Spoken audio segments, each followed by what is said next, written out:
Deidre, hi. Thank you for taking the time to visit with us today. I know that you're very busy in everything that you're doing. Your book's just been released, Everything Spiritual, and we're just glad that you have this moment to spend with us. Oh, you're welcome. It's my pleasure. Deidre, this book sounds like it's been a long journey for you. How long did it take you to complete your first book? Well, it actually took me 3 years. 3 years, and I would say, to be correct, it took me a lifetime. Because everything in this book, this is the reason why I call it Everything Spirit, and it's Epiphany Volume 1, because I had epiphanies. And when I have a moment of clearness, I wrote it down in my journals, and I put them all together. It's my spiritual experiences over 20 years. Awesome. So you have a lot of experiences in the book that are unique to you? Yes, I do. It's everything spiritual. So all the spiritual things that I went through in my lifetime is in this book. So you can actually just download information from a lot of different forms of mediums of spirituality. Wow, that is really interesting. Deidre, in your book, you mentioned that we are all creator. Isn't there only one creator? What did you mean by this exactly? That's a really good question. Thank you. I really appreciate it. It's like at the beginning of my book, because it's there because I'm setting a foundation for more things to come.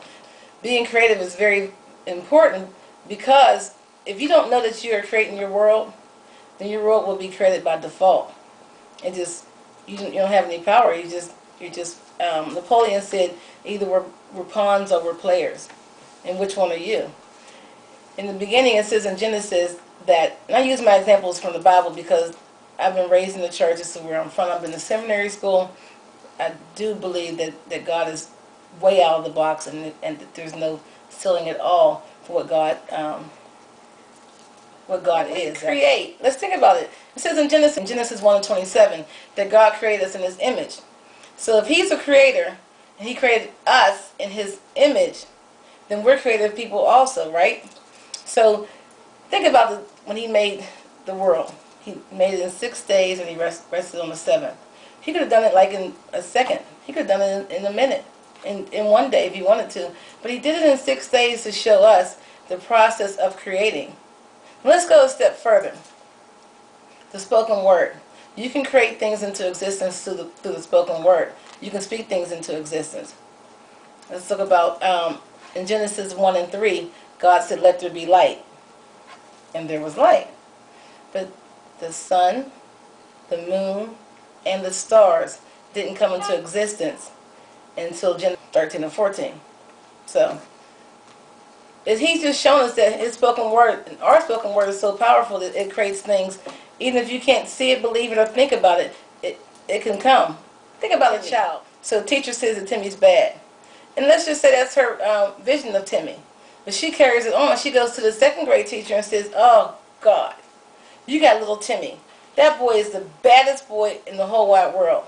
And so she's already planted things into her mind about Timmy. He's being labeled. And that's where the Bible talks about life and death is in the tongue. You can heal with words, or you could kill with words. The Bible says a word in due season is healing for the soul. Let's think about Walt Disney. Another way of creating is through visualization. A reporter said to Walt Disney's business partner, because Walt Disney died before he saw Walt Disney World being built. So the reporter said, "Isn't it a shame that Walt Disney didn't get a chance to see Walt Disney World?" His partner said, "No, not really. It was because Walt Disney saw it first that we were able to see it." Thoughts are things. Words create. Visualization helps in your creating. It's all in the book. Just one piece of Everything Spiritual, Epiphany Volume 1.